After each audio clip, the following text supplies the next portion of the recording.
So today we are doing a tier list because, I'm original. It's something I came up with today, a tier list. We'll rank things according to like letters. It's very original, very creative. I'm the first one to do it. We're going to do a tier list of the Wizard101 worlds. We're going to be basing this off of my plethora of years playing this game, lots of experience, as well as my chat's interactions. They will help slightly, just slightly change my opinions, but we'll see. It's mostly my opinion. As we're going through each world, we're going to take a look at the theme. We're going to take a look at the mobs, notable fights and notable areas, just memorability in general. Like once you beat it, do you remember anything you just did? I don't know. The length, that is a very important factor for certain worlds. The just overall enjoyment. And then we will give our final ranking. So we do have a lot of criteria for our rankings. We're not just going to talk about it for a minute. We will be discussing everything. All right, boys. So here we go, ranking all the worlds and side areas in Wizard101. Let's start with Wizard City. We'll just put it right in the middle for now. There isn't really much of a theme here. It's just Wizard City. There's not some overall cohesive theme. It just looks kind of like a little town of sorts. I mean, each area has its own theme. You got Triton Avenue, that's like storm-based. You got Firecat Alley, that's fire. You got Cyclops Lane, that's myth. You got Colossus Boulevard, that is ice. Overall, the theme itself doesn't really stick out. But as your first experience walking into the game, I think it does the job well. It's a good place to start. When you walk in, you feel wizardy, especially when there's a bunch of people in the commons hanging out and whatever. It's a good place to start the game. I don't think anyone was immediately turned off by the game because of the look of Wizard City. It's a solid world. Mobs, it's just, your introduction to mobs in general. So you fight ghosts, you fight skeletons, you fight fairies, just a bunch of kind of stereotypical wizardy or like mythological stuff with the Cyclops and the Minotaur. So again, nothing mind-blowing, but they're solid.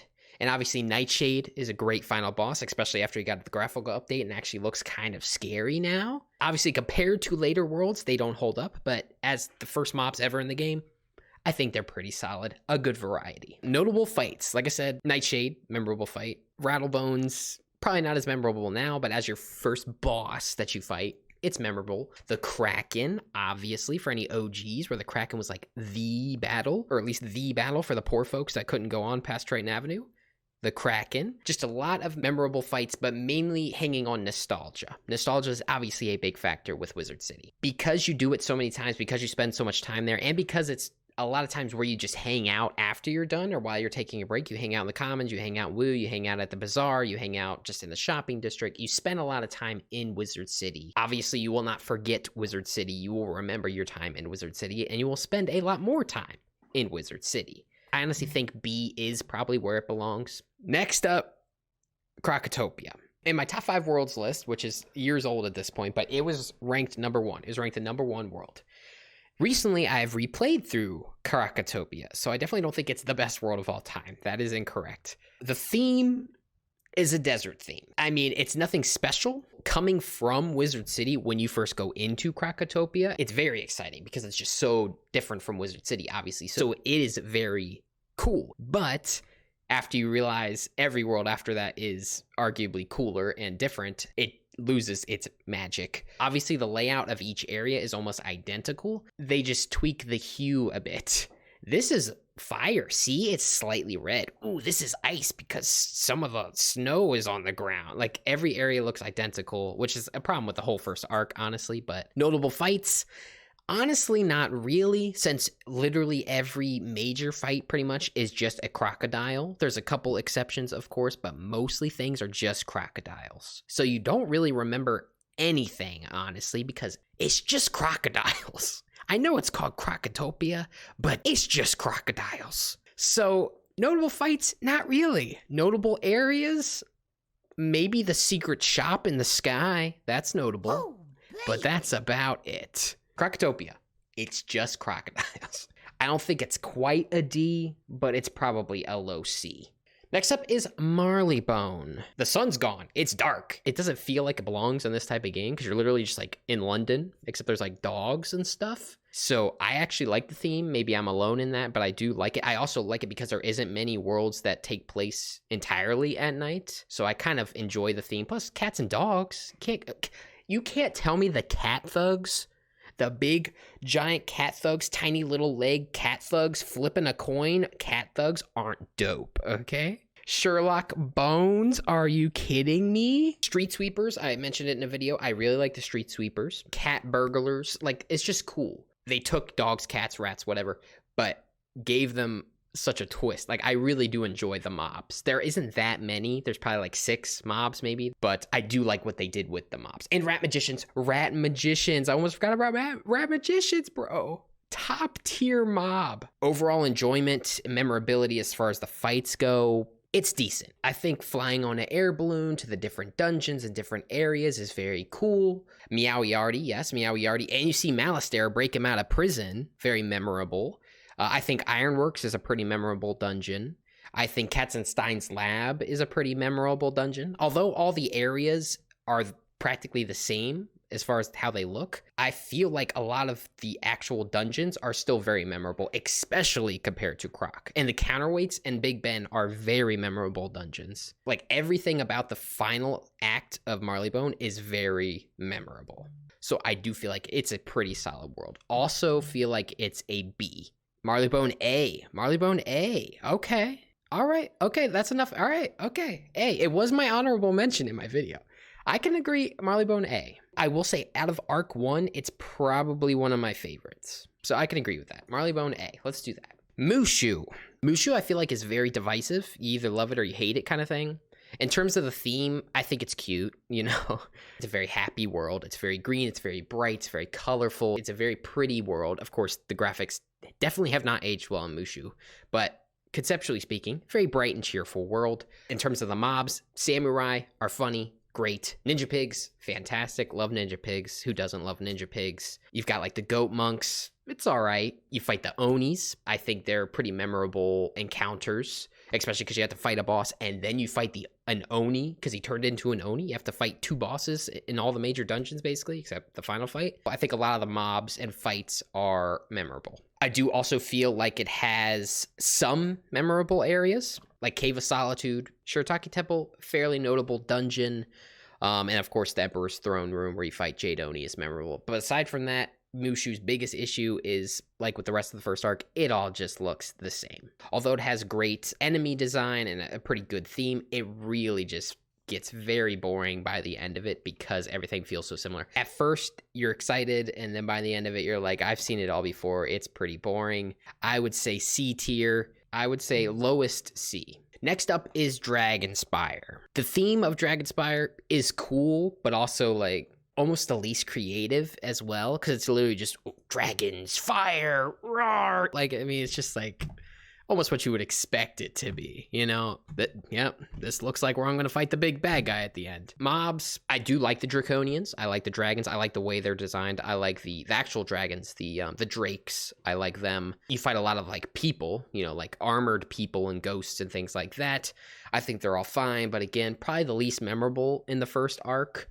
Well, before I even go any further, Dragonspyre, you cannot argue, has one of the best final dungeons in the game. The Great Spire is a fantastic dungeon, a fantastic way to end the first arc. Malastare and that final fight against 4 people, regardless of how many people you have in the battle, feels like a true finale. It really feels like a good way to sum up the arc. And I remember when it was the final dungeon, when Dragonspyre was the last world, that it really felt like an accomplishment to beat that dungeon, to beat Malastare. Outside of that, however, it is not the greatest world, mainly because it has so many towers, either going up or going down, where you're just fighting floor after floor after floor of a mob, and then either you fight a boss at the bottom, or you just find some tomb. Like, it's just such a boring place, and every area looks the same as with the first arc in general. And the Great Spire, as fantastic as it is, does not save the entire world. Although, again, memorable area. Going back in time in the Grand Chasm, fantastic. I love it. Still one of my favorite areas because the lava turns into water. Beautiful. But again, not enough to save the world. I'm okay with putting it in D tier. D for Dragonspyre. You do get to ride on a dragon. You do get to ride on a dragon. When it was the last world, when it was the coolest, only the grandmasters could go here, bro. Like, it felt way cooler than it was. But now that it's no longer that special final world, it doesn't hold up as well. It's lost its magic aside from the final dungeon, and that's why I feel like it needs to drop. Make a F tier and leave Dragonspyre at D. I don't know if we'll need F or not, but we'll create a F for now if we need it. So Grizzleheim and Wintertusk, I've only done, I think, twice each, so I don't have giant opinions. I definitely don't have as much experience with these as the other worlds. The theme, I think, is great. I mean, nothing really wrong with the theme. I like Vikings and bears, and the mobs are fun. You fight the bears, you fight the ravens, you fight like just a bunch of different animals, basically. The main general areas I don't think are that great. They're just kind of like in the woods or, you know, in some meadows. Like, nothing really stands out. But the dungeons, however, I feel like all the dungeons are pretty memorable. The one with the Jotun in it, the one where you fight the ravens at the end of Grizzleheim. I mix up all the names because the names themselves aren't memorable because they're just weird and Nordic, and I can't remember. Sudgerland and Osterland and Ravenscar. Like, I mix up every area. If you put a wand to my head, keep it PG, you show me a picture of an area and I had to name it, couldn't do it for the life of me. Couldn't do it at all. I mean, it's a side area. I feel like it has a side world vibe. I think it's okay, but not something I'm always eager to go back to. So I would say maybe like a low B. Wysteria, I actually just completed for the first time like a month ago. Anyone that was here for that bonus stream, that was the first time I had done Wysteria. The theme, it's whatever. It's just an academy, you know. I think it's fine. In terms of the mobs, it has some okay mobs. It has a couple cool guys in there. It's got Belladonna Crisp, so at least part of the world's an S. There's a certain room in there that's an S. Very short, very short. Not much of a challenge. I think it's lighthearted. It's a nice little break if you just want to do some quests in a new area. I think it's a solid, just middle of the road. Like, it's just kind of fun. We'll put it in B for now. Next up is Aquila. Aquila. I really don't. I call it Aquila. If that's wrong, I'm calling it Aquila anyway. So Aquila, it's not really a world per se. It's basically just the 3 dungeons. But with that being said, obviously each dungeon is very unique. It's somewhere you will go often for farming gear and things like that. I think it's pretty solid. I like Greek mythology in general. Like, I like that as a kid. So I think the theme is good. I think the dungeons are memorable. I think the fights are memorable. In terms of content, it's relatively small compared to an entire world. So I'd say maybe like a high B. I mean, it is not technically a world, so I'm kind of ranking it a little differently in general. I honestly don't like the first dungeon as much as the other 2, but I'd put it probably in a higher B. Celestia, another pretty divisive one, I feel. I haven't done Celestia in a long time, so it's hard for me to have a more recent opinion, but I do have a strong opinion. Celestia was very cool when it came out because it had been so long for me personally since I had experienced a new world. It was the first new world I got to experience because when I started playing the game, Dragonspyre was already out. It was very exciting. It was very cool to finally go to a new world, start a new arc. The second, third, fourth time I went to Celestia, I was less excited. It's a very inconsistent world. It's like you're underwater, then you're like on the beach, then you're just like in the forest, and then you're like in space almost. Every area is different, sure, but it doesn't even feel cohesive. It feels like all over the place, and because of that, nothing sticks with me. No area really stands out. And the enemies, I probably couldn't even name most of the mobs in Celestia, other than the weird alien guys. And if it wasn't for me talking about it and looking it up so many times, Celestia by far has the least memorable final boss in the entire game, aside from Zafaria, because it doesn't even have a final boss, really. I remember some of the bosses you fight before the final boss way more than I remember the final boss. It's one of the least memorable worlds for me, despite being so unique. It's almost too all over the place to be memorable because you just can't remember everything that happens in that world because it's just so random. I don't think it's like a chore to get through. I think it's okay. Like, it's not too long. It's all right, but it's definitely not a B. So C for Celestia, I would say. Definitely somewhere in C. I don't know where though. We'll keep it there for now. Zafaria. The theme I love. It's got some fun enemies. You fight rhinos. I don't need to tell you about those damn rhinos. You fight the rhinos, I think, in 8 quests back to back, and you have to fight like 20 of them, defeat and collects. But in terms of just how they look, I like the enemies. You fight lions and tigers and bears. Oh my. It's fun in terms of the mobs. The theme is great. I think it has a couple memorable areas. Again, like I mentioned a minute ago, it has a very memorable final dungeon with Mirror Lake, but a very lackluster final battle because you're just fighting some spiders. You're basically just fighting a mob. You don't have a final actual boss. I mean, you do have like those ghost people. I don't remember what they're called, but you know, the ghosts that you fight in that dungeon as well, which I feel like are a better final fight. But anyway, I think it's decent. I'm not mad at it. Of course, some of those defeat and collect quests, it's very lengthy at times, it feels, because you're fighting those, I think it's the lions you have to fight a million times, and then you have to fight those rhinos. Those damn rhinos you have to fight so many times. But if it wasn't for that, I think it's okay. I would put it probably in like a high B. Dang, you really don't like Zafaria. D? I think Zafaria's fine. Again, it's another world I haven't played through in a while. Maybe if I play through it again, we'll just put it like here for now, right next to the other tree so they can, you know, leech off each other. And it has Belloc. It has Belloc, dude. That's the most memorable fight in the game, am I right? All right, Avalon, Azteca, yeah, don't even need to talk about Avalon. Of course, I'm nostalgic and biased towards Avalon because of my playthrough and everything, and the Avalon song. Where's a sub at? Somebody sub. But legitimately, it just is a great... I'm so happy that I chose Avalon as the first world to do an entire playthrough of, because I can't think of another world that would have been better as a playthrough. It's just such a perfect world. It's so good. Yeah! Theme, great. Nothing wrong with the theme. You got dog knights, you've got the cat mermaids, you've got some weird creatures, you've got the tiger cat hybrids. Boy, you know what to do. I just have nothing really bad to say. It's got some memorable areas. It changes up how it looks enough to keep you interested. It's got the Jabberwock, very memorable fight.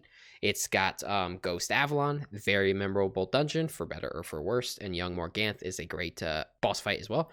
I will say that the final boss, because the final boss is what? The black and white dragon, right? Black and white dragons. Very lackluster final fight, but a lot of the fights leading up to it are great. It's got the Lady of the Lake.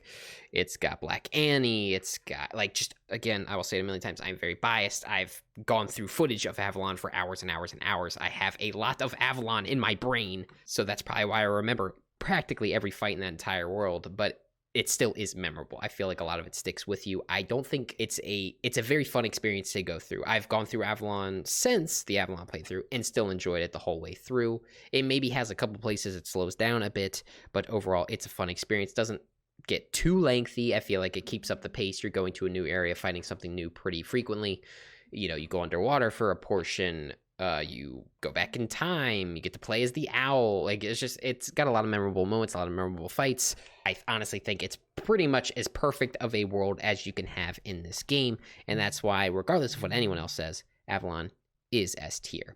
Azteca, however, theme is great. I mean, who doesn't love dinosaurs, right? It's dinosaurs. Freaking dinosaurs. The theme is fine. Like, I mean, you gotta do dinosaurs eventually, right? I like the mounts that came out of it. I still like the house. I like a lot of the areas are still cool. Theme-wise, I think it's one of the best worlds. I mean, it is just dinosaurs. But an Aztecan theme, you know, it says Tekken.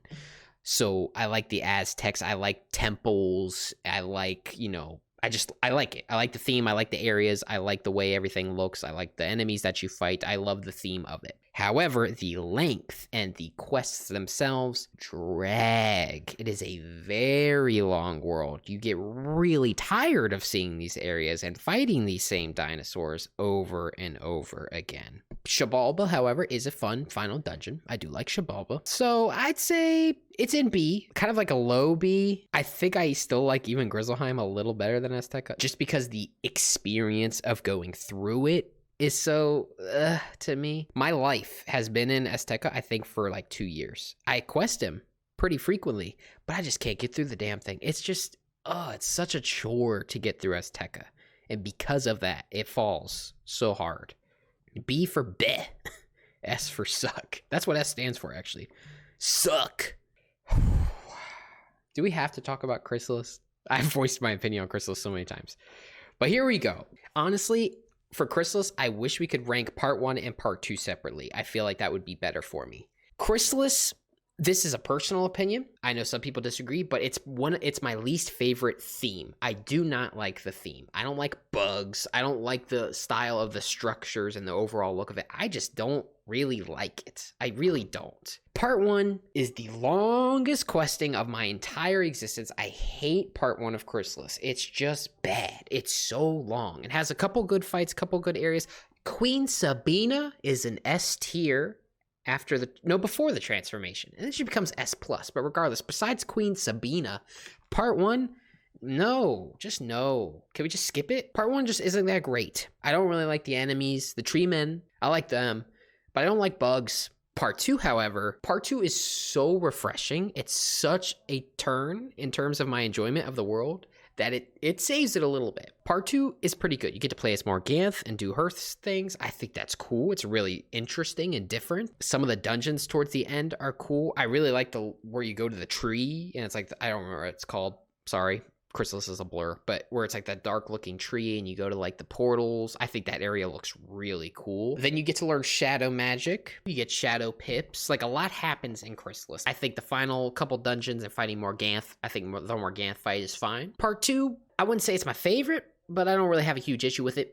I like it, but part 1 is just so long and boring and drags, and I just really dislike it. It's really hard for me to place it because I have such terrible experiences with part 1, but because it ends on a pretty high note, I guess I like it better than Azteca, so maybe there.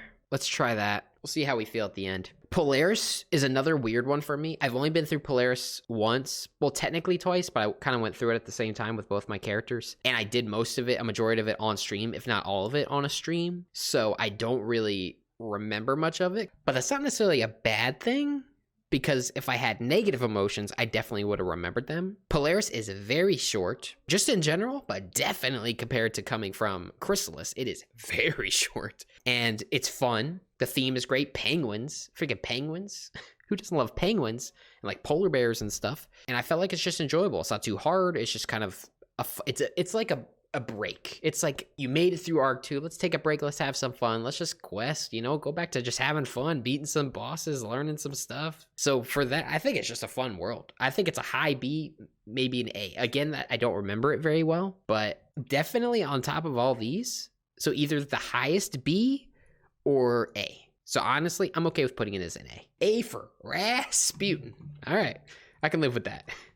Mirage. Now, Mirage, I didn't mind. The theme, I'm not happy with. It's like another desert-ish theme. It's like, we already saw that. I don't really like deserts. Like, in general, deserts are pretty boring. But I was surprised by the world. It was actually quite enjoyable, at least for me. I found it pretty memorable. I found it pretty fun. Not great, not fantastic by any means, but I enjoyed it more than I thought I would. I think it has some pretty memorable fights. I think a lot of the boss fights, especially the mid-boss fight against Scorpion, and then the final sections, with all the refighting bosses you fought before, but like stronger versions, I think those are really cool. So I think it's a pretty fun world. Like, I really do think Arc 3 really brought it around. Arc 2, second half of Arc 2 at least, just really had me worried for the future worlds of Wizard101, but I feel like Mirage was showing me what could be. Well, B is pretty crowded, so maybe we do put it A, but lower than everything else. We'll put it here. Next up is Empyrea. Empyrea, honestly, if I'm being honest, as opposed to all the other ones, I was lying to you before, but this one I'm going to be honest. Empyrea has some of the most memorable moments in the game. I think it has some of the most unique fights, like just the most unique encounters in the game. It definitely has some slow moments too. Honestly, when you're going through the sewers and stuff, like that whole area, I don't like it much. It is very all over the place. I think it has some great peaks. It has some very high peaks, but then it also has some very low dips. Like, I wasn't thrilled about it at first. I think part 2 definitely picks it up. Like, by the midpoint, once you fight the brain guy, I think once you go to the green area and you're like in the sky and stuff, like that whole area is super pretty. I will say, without a doubt, for me personally, that Empyrea has my favorite enemy designs, favorite mob designs in the entire game because they're so unique and cool. Obviously, when you go back into the past and you fight the headmaster and all that stuff, that's super cool. And then you fight the dream versions of bosses, and then the final fight, obviously super unique and cool. Like, it just has it does a lot of cool things, a lot of unique things. The overall theme is whatever. That's why I was initially kind of thrown off by it. It didn't initially catch my interest because it's kind of a mood killer. It doesn't look the best when you first go there. So with that being said, I would still probably put it as B. I'd probably put it like here or so. It's not as consistently enjoyable.